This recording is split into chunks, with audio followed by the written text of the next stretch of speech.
we got in the top left-hand corner my guy DK Nice, who has been on a multitude of these podcasts here. Super knowledgeable about all sports and the betting side of sports too. DK, how are you doing today, man? Appreciate you coming through.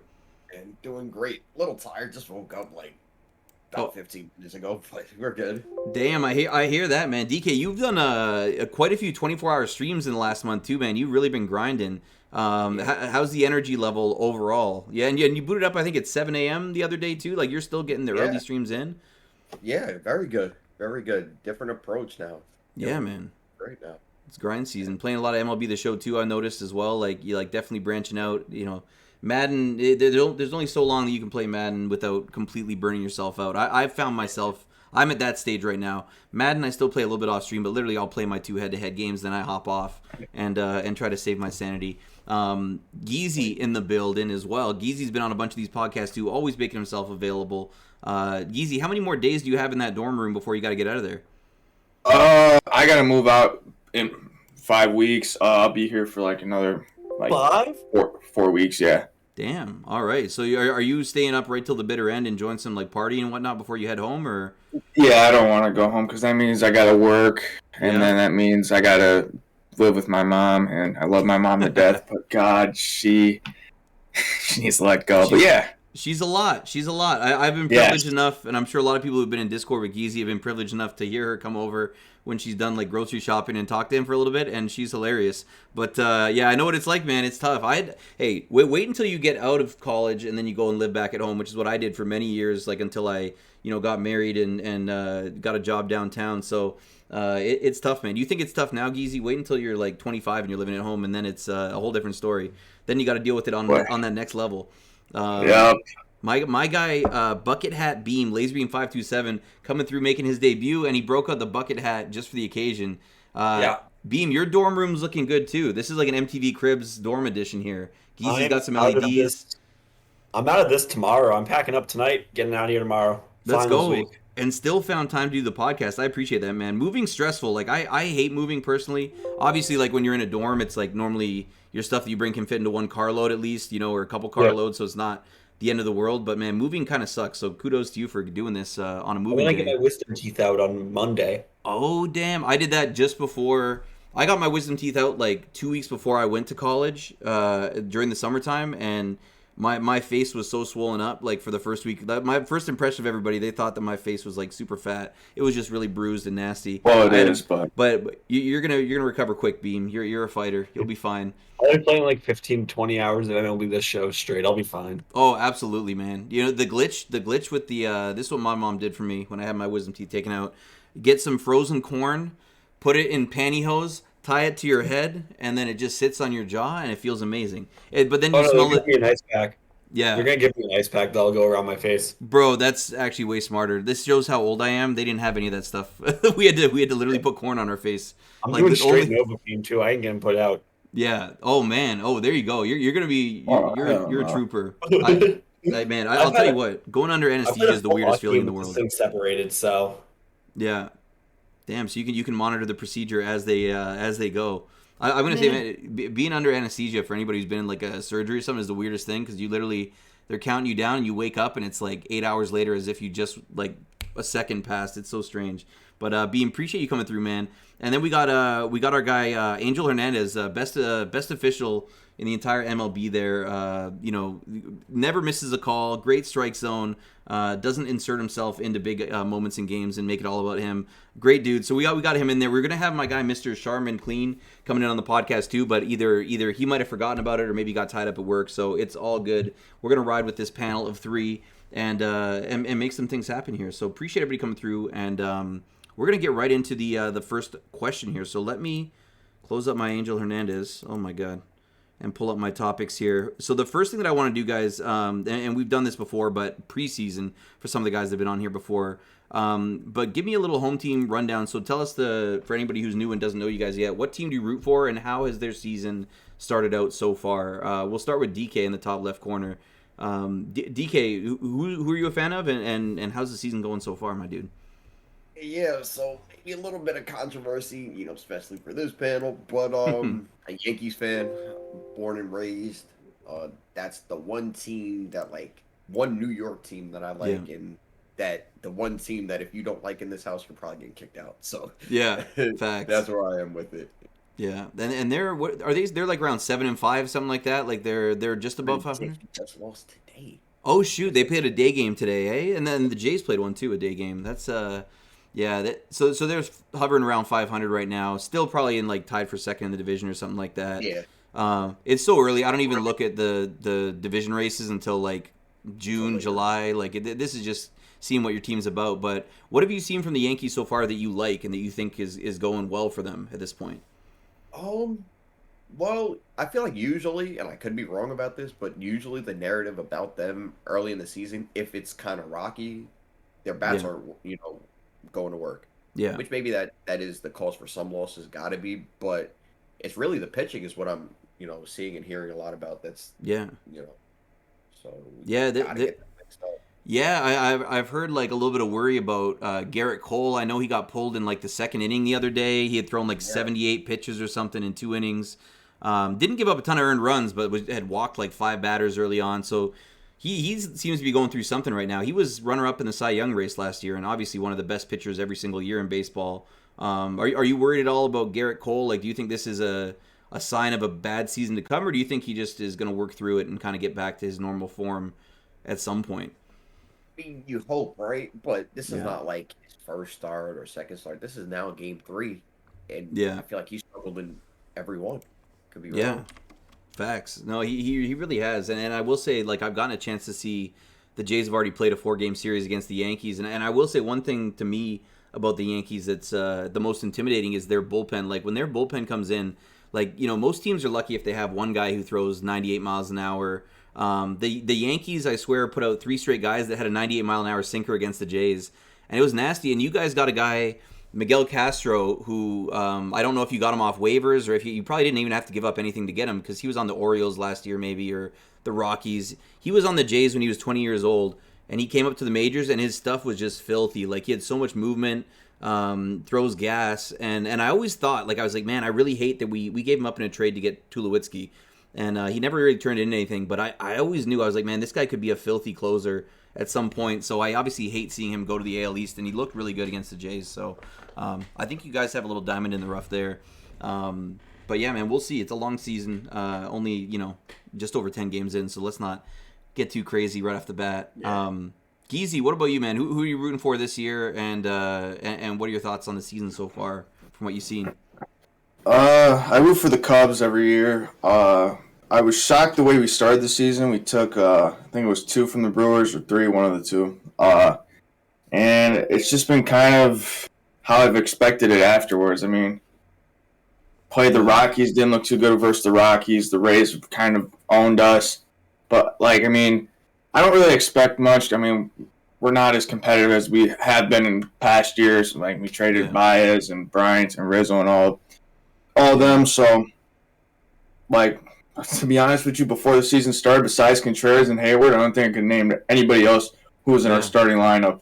Yeah, that's a tough feeling. Like as a fan, I was used to that for years with the Jays when we were really basically since the World Series years. My entire childhood was just the Jays being a bunch of random dudes, like no all-stars every year. Like it was just, it's awful, man. It's a bad feeling when you don't have a franchise player. Like, would you say the Cubs even have a franchise player? Is there some cornerstone that you guys are building around, or is he probably in the minors at this point, or not even on the roster at this point? I mean, you could argue Contreras, but I don't even think you build around him. Yeah, it's tough, man. So Cubs are definitely a little bit down bad at this point. I'm just rooting at this point. I saw the Cubs playing the Rays. I was rooting for them to take some games against them. Rays are struggling too, actually. They're not looking as good as they have in previous years. But yeah, it's still early. Hopefully you guys get at least some entertaining baseball down the stretch. And Beam, we just wrapped up our 3-game series today, Jays and Red Sox, and it ended up being 3-2? It ended up being close. You guys got a run off our closer, Jordan Romano. How do you feel about your Red Sox this season so far? What you've seen and what you like?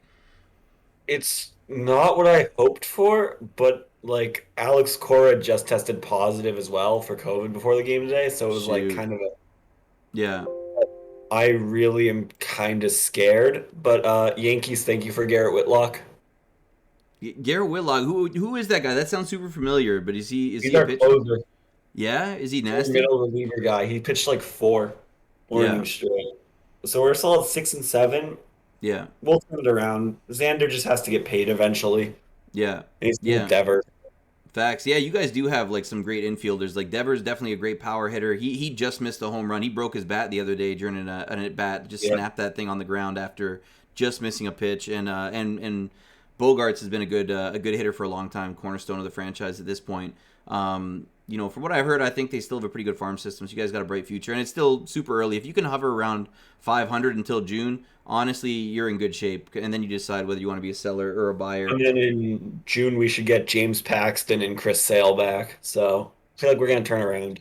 There you go. That's true. It's weird seeing Chris Sale. Like I was talking about him the other day. You were in my chat the other day, Yeah. and He's we were talking about. I was 6'6". saying, is Chris Sale a Hall of Famer? Like he was such a big arm in his prime. He was so dominant, but man, the injuries have just kind of really derailed his career. Like his prime ended up being really really short, and I hope I still think he's going to be nasty, but the older he gets, the less dominant I think he could potentially be. But what about Trevor Story? How's Trevor Story look for you guys so far? He's batting like 240. He's not hit his stride yet. Yeah. Well, he's here for 5 more years after this one, so I'm not concerned if this is an off year. Yeah, facts. Yeah, he's and in a hitter friendly park too, like Fenway. Like he's used to playing in a hitter friendly park in Coors. I think he will put up some good power numbers this year. I could definitely see him smashing some over the Green Monster. But like you said, too early to tell right now. I'll give my take. You guys know I'm a Jays fan. Jays have been fun to watch this year so far. Like obviously, one moment that kind of stands out is the Vladdy game where he hit one home run early, and then I think it was Hicks. Vladdy kind of had to plant his hand on the first base line and ended up like getting a bleeding finger. I thought like with cleats hitting his finger, I thought it could have been a lot worse, like a broken finger. And then he comes back and hits 2 more home runs. Vladdy's been kind of locked in. He's definitely scary at the plate. Well, I've been hearing a lot lately about people saying that he's trying to channel a little bit more of his dad's style. Like Vladdy's got a great eye, a really good, he doesn't swing at balls too often, and he does, like when he does hit a ball hard, it gets out. But they're saying now because teams are kind of pitching around him that he's getting a little bit more erratic. He's trying to swing at stuff below and above the strike zone just to make contact. And I hope that he just takes his walks, kind of like Barry Bonds, just gets on base, and when a pitch comes, he bangs it out. But the first time through the rotation, the Jays rotation was terrible. Like I don't think we had a pitcher other than Manoah, our second year pitcher, make it out of the third inning. Like it was really bad. And then the second time through the order or through the pitching rotation, everybody's starting to look better. Gosman just had a good start. Barrios had a good start. So finally, everyone was a little bit worried. But again, it's a long season. These guys have to settle into a rhythm. It's basically extended spring training right now. So I'm not, obviously they're in first in the AL East. That could change after one single series. So so far, I think we're just all happy to have baseball back. So what I wanted to move on to next, guys, who are some teams that you noticed around the league that are kind of off to a hot start that might be a little bit surprising to you, or just teams that were kind of seem like they can't lose right now from what you've noticed early on? DK, what about you? Have you noticed any teams that are kind of hot out the gate? Mets. Gotta be, right? Just because they're typically, there's high hopes for them, especially with, this pitching staff that they typically have. They got to upgrade this year with Max. Facts. But to see what they're doing, and DeGrom isn't pitching, No, he's right? injured. Yeah, I think he's injured. I don't think he's pitched yet this year. Yeah. So for them to be doing this well, and normally for them, it's kind of like the Yankees. It's the bats not working for them throughout the season, and they're winning games. So that I feel like they got to be a surprise, especially with how well Atlanta did. I'm sure people, Bryce Harper being that NL MVP, rating it NL MVP. So yeah, they're doing really well right now.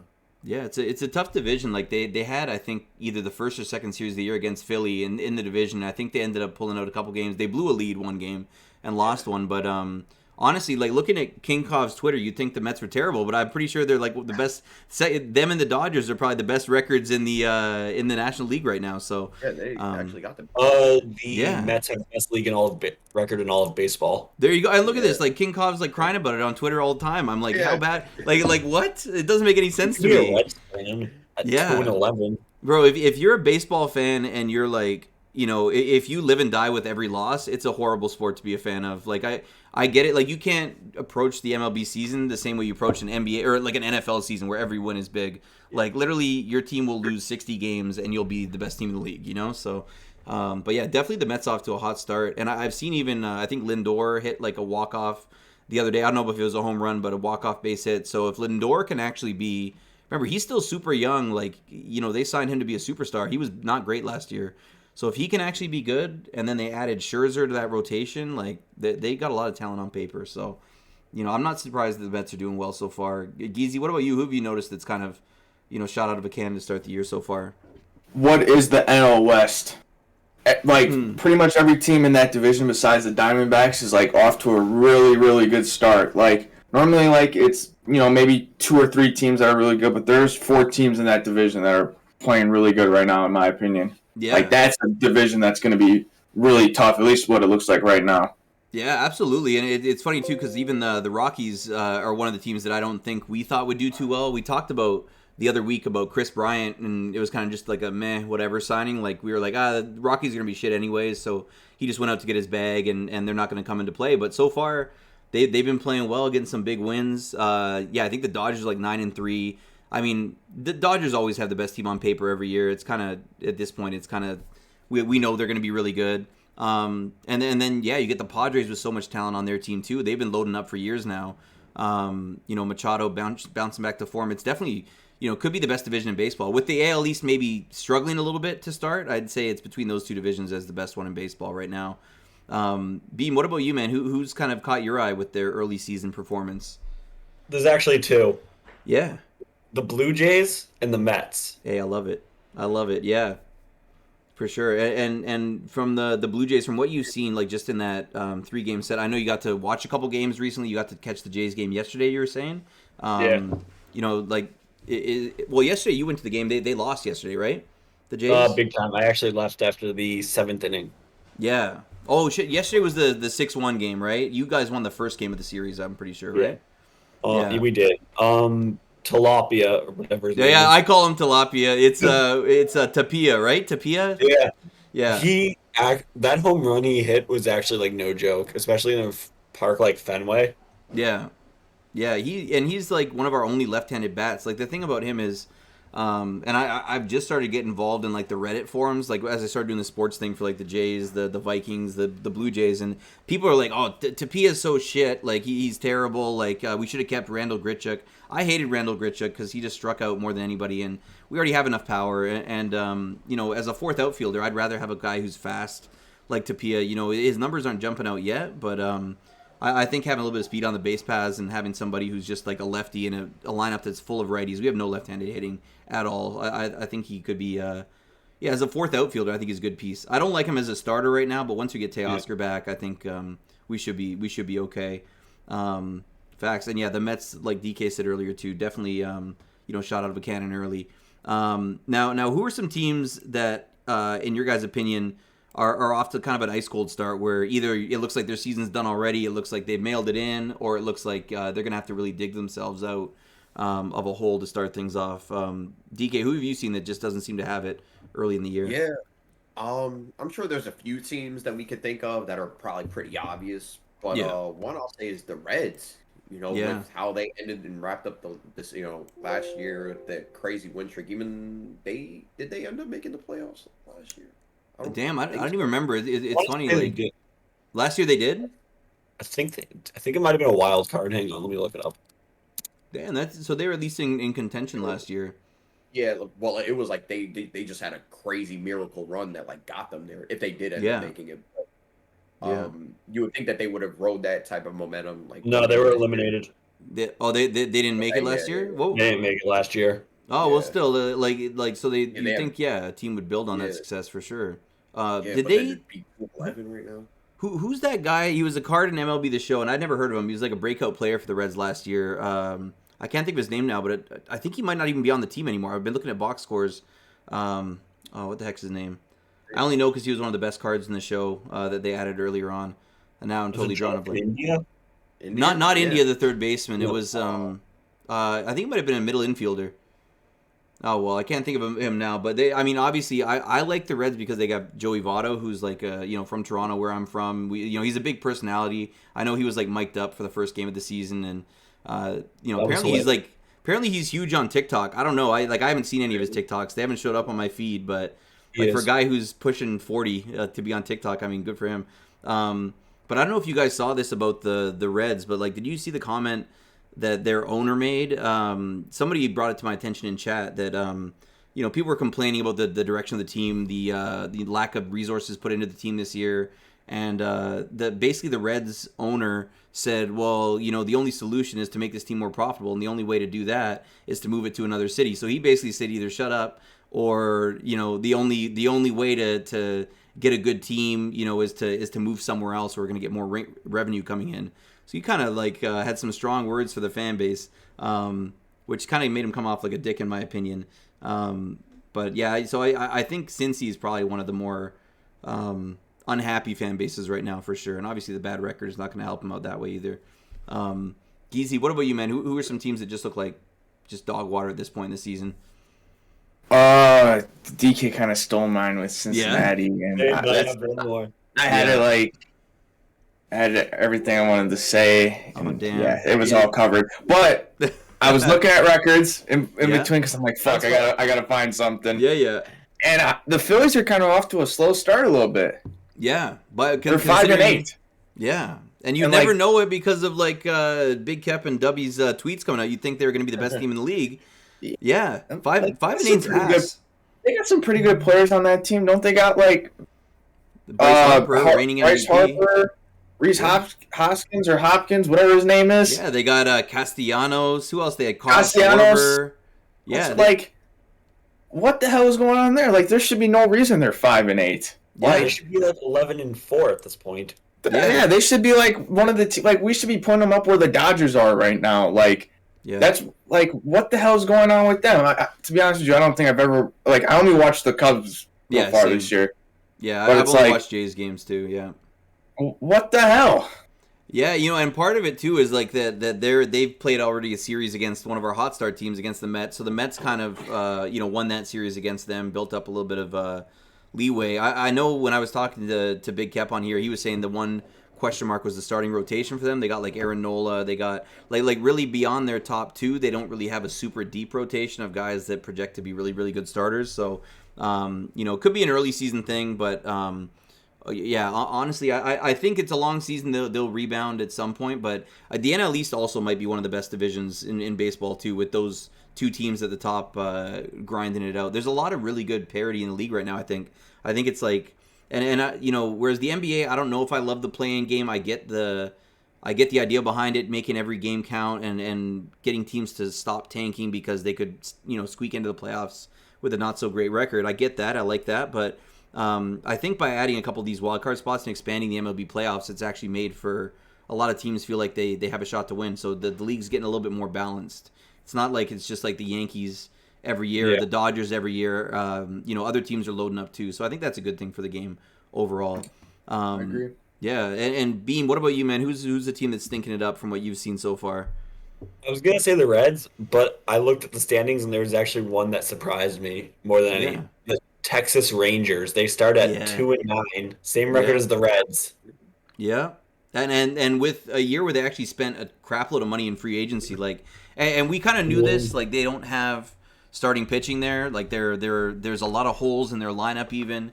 The Jays took, I think, 2 out of 3 from them in the first series. They got Semien, they got Seager, but having 2 All-Stars in the MLB isn't enough. You got to have good starting pitching and multiple All-Stars at every position. It's going to be a long year for those guys. And in that division too, I think, I was surprised that the Angels are actually finally, leading a division for once. I know it's early, but the Angels have always been so disappointing every single year.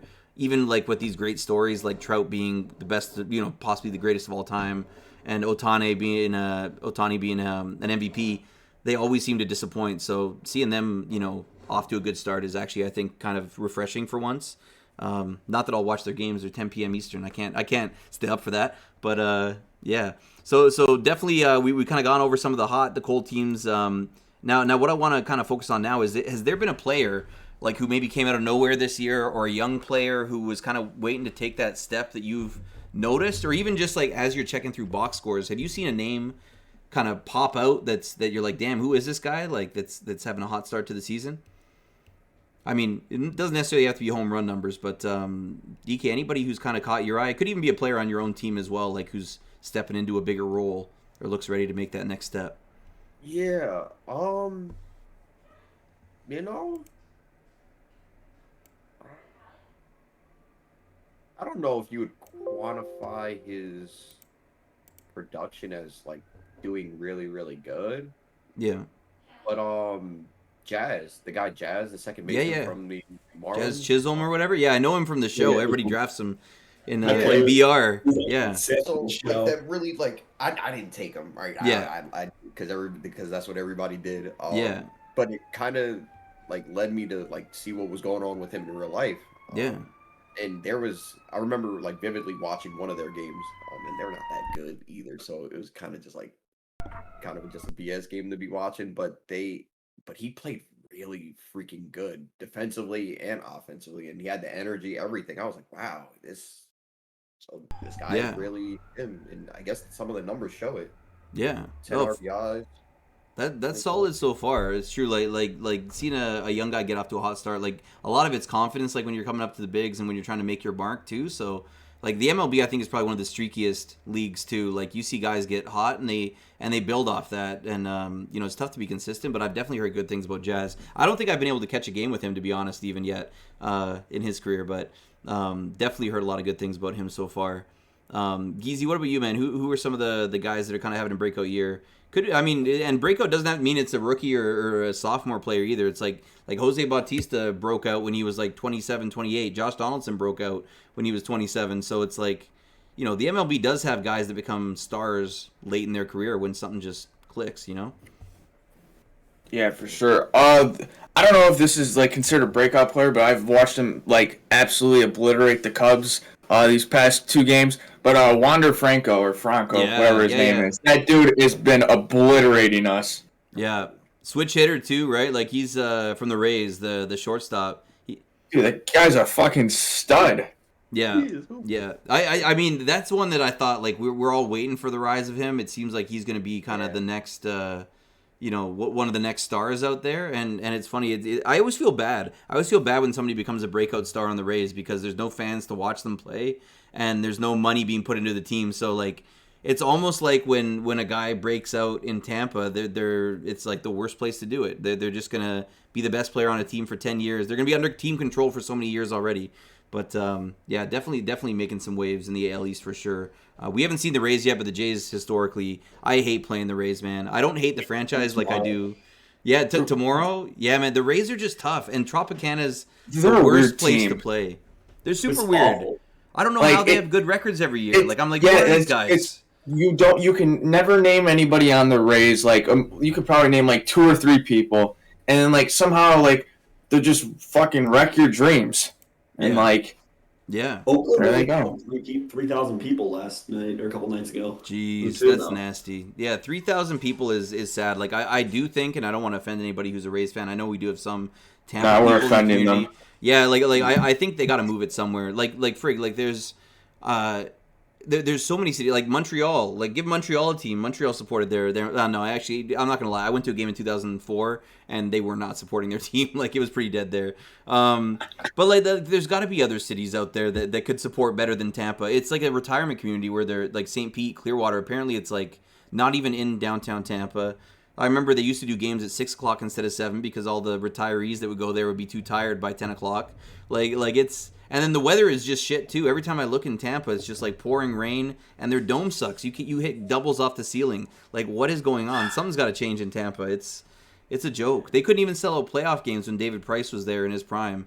So that's just my. I don't hate the Rays. I feel bad for the Rays. No matter how good they are, their team they're not supported the way they should be.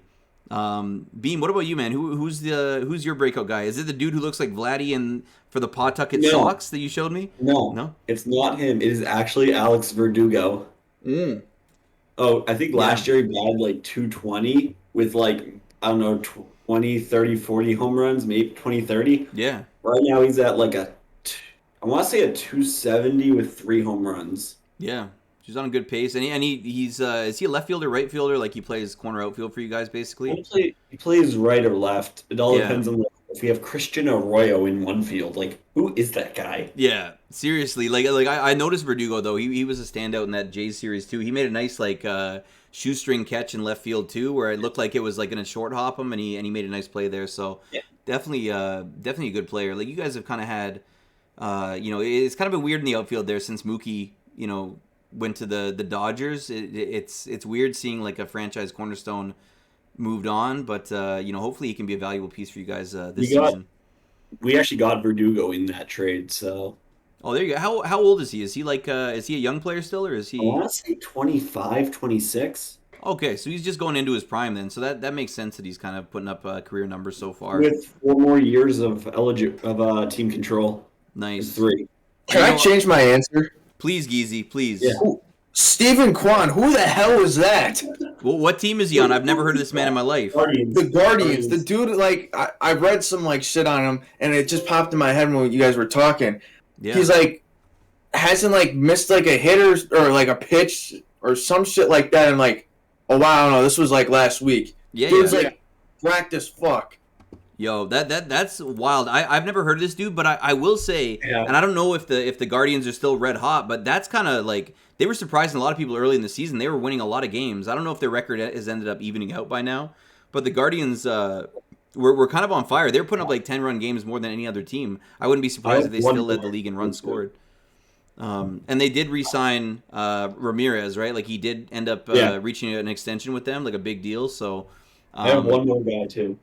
Yeah, one more. Seiya Suzuki. Who is he? The Cubs right fielder, Seiya Suzuki. Oh, yeah. Yeah, is he nasty? Yeah, I drafted him in fantasy. He's putting like 6 or 7 points up most days. Nice. Hey, see, fantasy baseball will teach you a lot about the league. I've never played it before because it's like super involved, but It's awful. yeah, you'll All right. learn a lot about the fringe guys.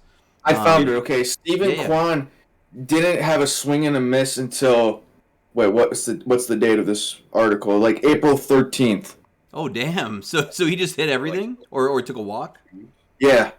That's crazy. So this guy's like a what do you call it? BAPIP god. He just puts everything he hits goes in play. Well, I mean, I guess does that count now? A swing and a miss, so he didn't strike out at all. No. So I'm reading this tweet. It says 116 pitches before Stephen Kwan's first swing and a miss. A foul tip is a whiff. In parentheses. What? That's crazy.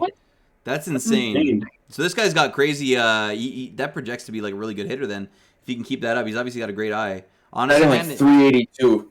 Yeah, I'd say there's some players like I'm thinking of the opposite of a breakout player. I don't have this as a category, but I will say like Bo Bichette for the Jays has looked really lost this season. Apparently he's always a slow starter in April. Like he takes a long time to get heated up. Apparently he's like a career 240 hitter in April. But man, he swings at everything. It's like this guy has no discipline at the plate. He has a huge windup. He always like spins out of his shoes after every swing, and it's been really tough to watch him start the season. I do think he hit a home run today. It looked like I noticed that too. Yeah. Very slow start. Like his swing is just like he's down. He's down like 0-2 almost every at bat. He's got a lot of movement in his swing too. So he looks ugly when he misses. He takes big cuts and he looks really bad. As opposed to a guy. Let's see here. Let's move on to the next topic here, guys. Just a couple predictions here. This is kind of what I wanted to wrap up with here. I got a few predictions here. Who do you guys think is going to lead the league in batting average this year? If you had to pick one guy to win the batting crown, who do you think it's going to be? Like obviously you're going to see guys batting 400 or 500 this time of the year. I wouldn't use that as a projection necessarily, but guys that you project to be really, right up there. I mean, we haven't seen a 400 hitter. We probably will never see a 400 hitter again. I know John Olerud came close in the 90s. DK, who do you think is going to win the batting crown this year, in your opinion?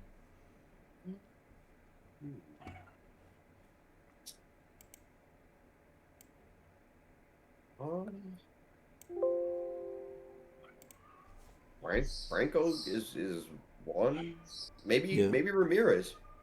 Yeah. He always seems to have and he doesn't take a crap load of walks either. Like You know, the guys who take a lot of walks, their batting average isn't necessarily always that high because it doesn't need to be.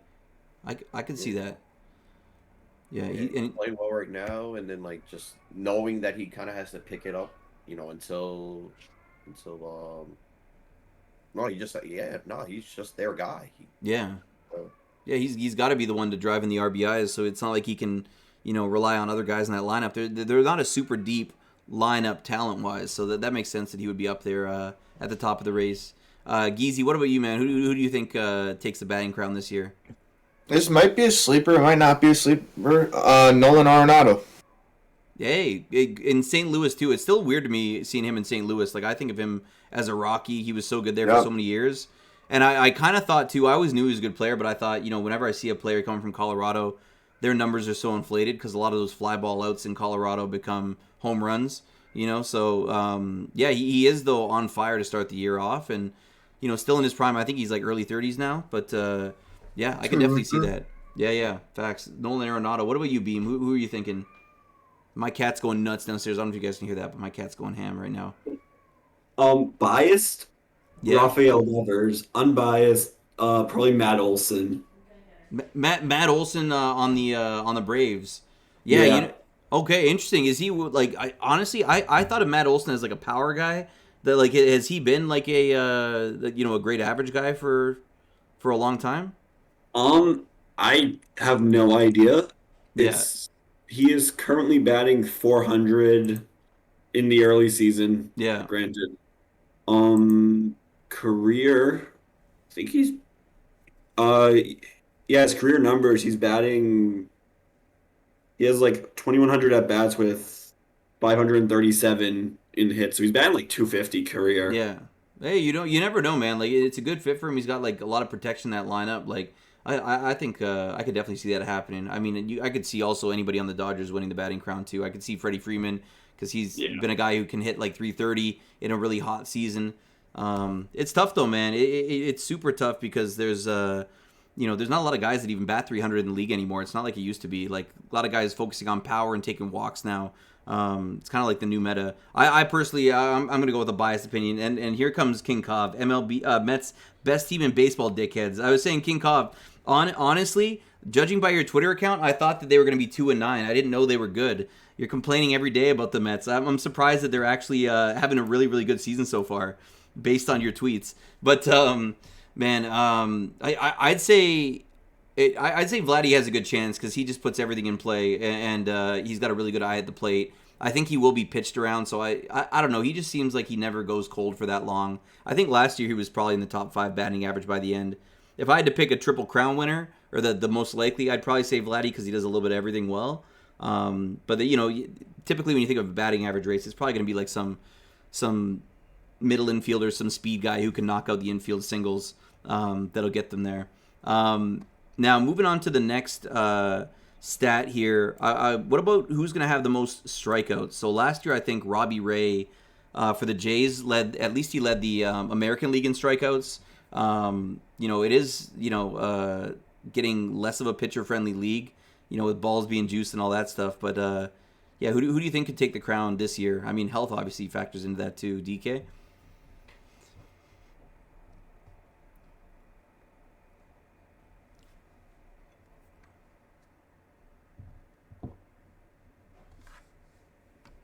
Oh, I think you might be on mute, DK. Can you guys hear DK? Wow. Nah, you're good. You're good. Okay, beauty. Yeah, you're good to go. But I would say Max Scherzer. Yeah. Max Scherzer. Typically, just historically, I would say he's more of a strikeout pitcher. He's got he's playing well right now. Yeah. I would probably lean him if I had to give a strikeout leader. I could see it. I'd probably go with DeGrom, but he's been he hasn't really pitched yet, so he's already setting himself behind on that one.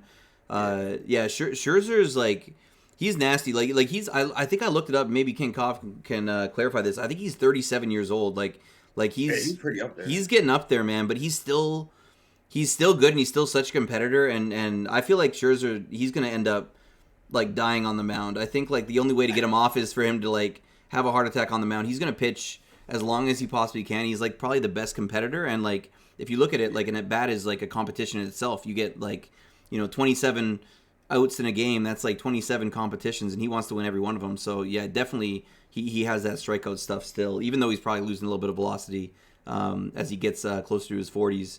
Geezy, what about you, man? Who would you take as the strikeout leader this year? The right answer, I feel like, has got to be Scherzer, but my sleeper is going to be Carlos Rodon. Rodon, is he on the White Sox or where's? No, Rodon? He's on the Giants. He's got like 29 strikeouts right now. Damn, 29 already in the year, and that's like probably what 3 starts in. So he's averaging like that. Yeah, over if you're averaging more than 1 inning, you're pretty much set as a starter for sure. Yeah, Rodon could be nasty. Was Rodon on the White Sox before? I feel like he might have been. Was he traded over to the? He was. He just signed there in the offseason. Oh, was he a free agent signing for them too? Okay. Yeah. Yeah. So there you go. Another guy from Chicago going elsewhere and getting himself a bag over there. And I guess Rodon's going to be the one replacing Gausman for them in the rotation too. So I mean, Gausman's looked pretty good so far. I think he had like 9 strikeouts today. So I don't know if he's a big. He's up there. He's up there too. Yeah, he looks like the big thing is. Not a lot of guys pitch like 8 innings anymore. Like back when Roy Halladay was in the league, he probably averaged like 7 2/3 innings per start. Like now it's like if you get 6 innings, you're good. Like 6 innings used to be just average. Now it's like with all the how powerful hitting is. Imagine if you could pitch 8 innings a game, you'd have so many strikeouts. But guys just can't go that long. They get worn out, especially with the DH when the DH gets added to both leagues. That's going to make it even harder on pitchers too. So I think strikeout numbers are probably going to go down in the league overall. Beam, what about you, man? Who do you think is your answer? So we got Rodon, we got Scherzer. I want to say Kershaw, but he doesn't stay healthy. So I'm going to say a wild card. Underrated Tanner Houck. Tanner Houck. Wait, what team is he even on? Who is this guy? On Boston? Yeah. He's our star. He Pavetta stinks. Every other guy stinks. Yeah. I'm saying, but Tanner Houck can throw a slider that goes from literally batter's box to batter's box. His stuff is filthy. Yeah, and that's true. Like that's the thing. You can lead the league in strikeouts. You could also lead the league in walks too. Like if your stuff is nasty, you're gonna get swings and misses. It's strikeouts aren't necessarily the most important statistic for like determining how good a pitcher is, but definitely, but definitely is something that kind of has that wow factor when you can strike a guy out. I'd probably think Scherzer might be a good one. I would say DeGrom if he was healthy. I still think it could be DeGrom. I don't think Robbie Ray's going to repeat this year. I really think Robbie Ray was kind of a one-year wonder. I'm actually glad. Like obviously, if he came back to Toronto, I'd be happy because he's a good pitcher still. But I don't think he was worthy of a long-term extension at the dollars that he was getting from Seattle. So 36 or 20. Something like that. Yeah, he's definitely getting paid, and he's not the highest paid pitcher in the league. But I think signing a guy off of a career year is always especially when it's later in his career. Like it's not like he's a young guy. When a guy finds it, it could just be an outlier, So I'm kind of glad that he went elsewhere. As long as we replaced him and we got Gausman, so I think it's kind of a fair trade off there. Okay, here's the what the hell? Oh, here's the last thing. I skipped one category. This is the last category that I want to talk about today for the podcast, guys. Who do you think wins the home run race this year? The sexiest stat in baseball. If you had to pick one guy. So I think last year, I was surprised that Sal Perez tied for the home. Like a catcher hitting like 48 home runs is crazy. I didn't even realize that he had that good of a season because the Royals were ass. But DK, who do you think is going to hit the most dingers this year? You could either break it down by AL and NL or just say who's going to hit the most overall. Yeah, I like my guy Rizzo from the Yanks. He's supposed to be doing finally. He has 4 already. Yeah, he had a couple against the Jays. He looked good. Yeah, but I'd probably say Vladdy. Gotta be. He just as long as he could stay disciplined, when they're not when they're actually pitching to him, I think he's still a force to be reckoned with in that category. Yeah, I could see it. Like the Yankees have a lot of guys that could potentially lead the league. Like I still think Giancarlo Stanton is the scariest guy. He hits the ball harder than anybody else. Like Vladdy has great exit velocity, but like Giancarlo Stanton, he hits the biggest moonshots of anybody when he actually gets a hold of one. I know health has been an issue for him. And then Aaron Judge too. I could see Aaron Judge going crazy and hitting 50 bombs in a season. You know, but Rizzo's look good, especially with that short porch in Yankee Stadium to like for a left-handed hitter. They just fly out of there. Like you just hit a line drive and it's gone. So he looked really good against the Yankees. He's kind of coming back to form. Geezy, what about you, man? Who's your home run leader for the 2022 season? I feel like it's gonna be Vladdy, but I'm gonna say Jose Ramirez. I don't know something about him. He's a really good hitter. I don't know. I'd take Jose. Yeah, and I feel like Cleveland's ballpark is not even super like hitter friendly. Like I mean, the smart choice, could be like anybody on the Rockies. Like maybe Chris Bryant, like in Colorado. Like who knows? Like he could get a hold of a few. I don't think he's really a pure power hitter, but man, I could see it. I do think Ramirez is super super tough. I think every team that was in contention was rumored to be trading for him too. I know the Jays kept on getting rumored they were trading for him as well at third, but then once we picked up. What's his name from Oakland? It kind of put Chapman put that to rest. But yeah, I think signing a big contract. A lot of guys you don't really see a dip in their production, but I think in his case, he could look to make it seem like he's getting their money's worth for it. I wouldn't be surprised by that dark horse pick. Beam, what about you, man? Who's your pick for? And it better not be a Boston player. It's not. It's not. I want to say Vladdy, but it could also be Judge. It could be Stanton. It could be Jose Ramirez. I am going to go with a dark horse. It's not a sock. Yeah. I'm going to say Yohan Moncada. Really? For the White Sox? He does hit a lot of home runs. Yeah. He also strikes out more than anyone can hope for. Yeah. Is he a switch hitter, Moncada? I don't think so.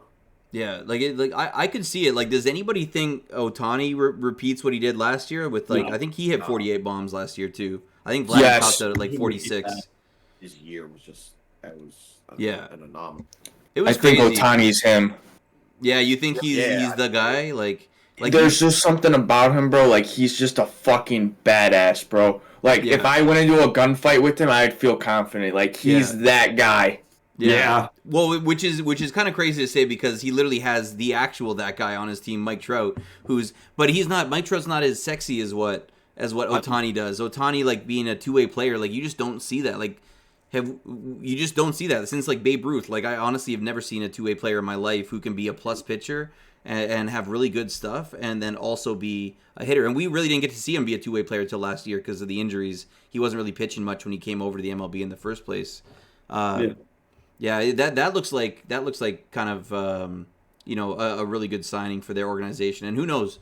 I think they're leading their division right now. I would love to actually see Trout make a playoff run, and how cool would that be seeing Ohtani pitching in a playoff game and then coming in as a pinch hitter late in games if he needs to or whatever. I don't even know if he can do that. Probably not.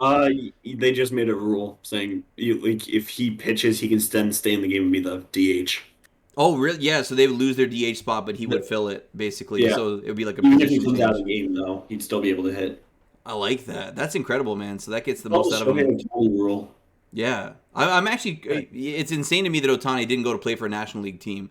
Like, that I don't know. That's the one thing that sucks. It's like he should have gone to a National League team, and then we were never robbed of that ability to see him getting his at-bats in. But, I mean, you can't have it all. But boys, that's kind of a good rundown, I think, of some of the big statistical categories for this year. I feel like for anybody who's just getting into watching the MLB, it's still super early, but I do appreciate your guys' insights on how your teams have been doing it and the hot starters and the cold starters. But I think we're gonna wrap it up here. Anybody have any final thoughts for the podcast before we log off for the day and I throw this thing up on YouTube? Yeah, I got one. Yeah, DK, go for it, man. Like before I woke up, I don't know how good he is or anything, but Bobby Witts from the Royals. Yeah. He started hot. I guess got sent down. Oh, really? Yeah. Now, is that is he a rookie? Is he like a young guy, Bobby Witt? Yeah. Last year was his first year. So why would what I don't understand is like, does that affect his service time at all? You know how they used to always keep guys in the minors, and then once you bring up to the MLB, their service time starts, and then you have less control. Like, why would you do that? Why would you bring up a stud, top prospect, and then send him back down, and his clock is already ticking now? Like, that doesn't seem to make a lot of sense. Did he get called up mid-season last year? Oh, Because if he gets called up, I think by a certain point, then it actually doesn't count as his service time for that year. Yeah, like the September call-ups, right? Like September, they expand the rosters, and that's when you see like a lot of these minor league guys come up and get a look, in, like when with the big rosters. I wonder. It's funny though. Like Bobby Witt, I always get him mixed up with. They got Whit Merrifield down there too. I always get the two of them mixed up. Yeah, I've heard about Bobby Witt though, so yeah, we'll see if he ends up sticking around. According to Bullring, these are his first MLB games.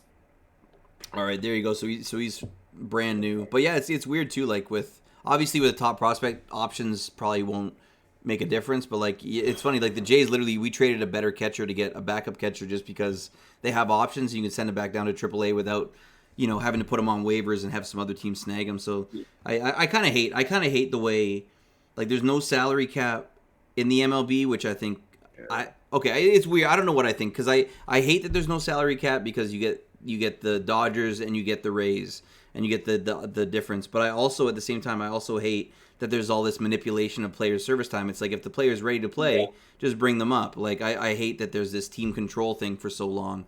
I get it, but I hate it. I don't know. The MLB, it seems like they're taking some steps towards like improving and modernizing like the pitch clock in the minors that they're doing. Apparently, it's like shaving 20 minutes off of the game time.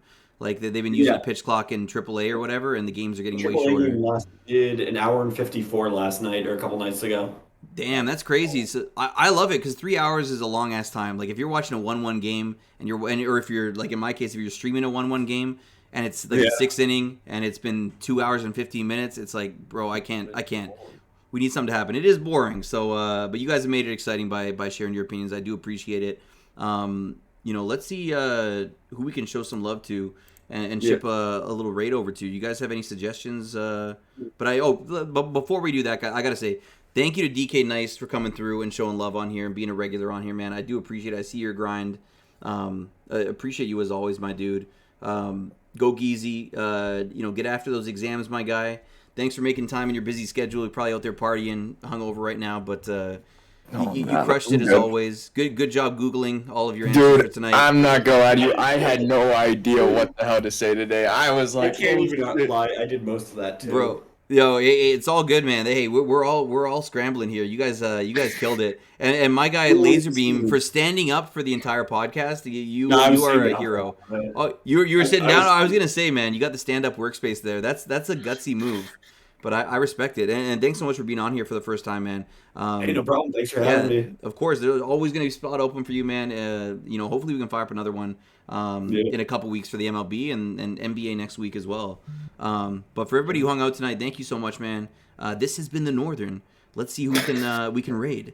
This has been the Northern. Is that going to be a new send off? No, that sucks. This is going to be the Northern. Yeah, this has been another episode of the Northern. I'm Casey Kasem. No, fuck that. We're not going to keep that.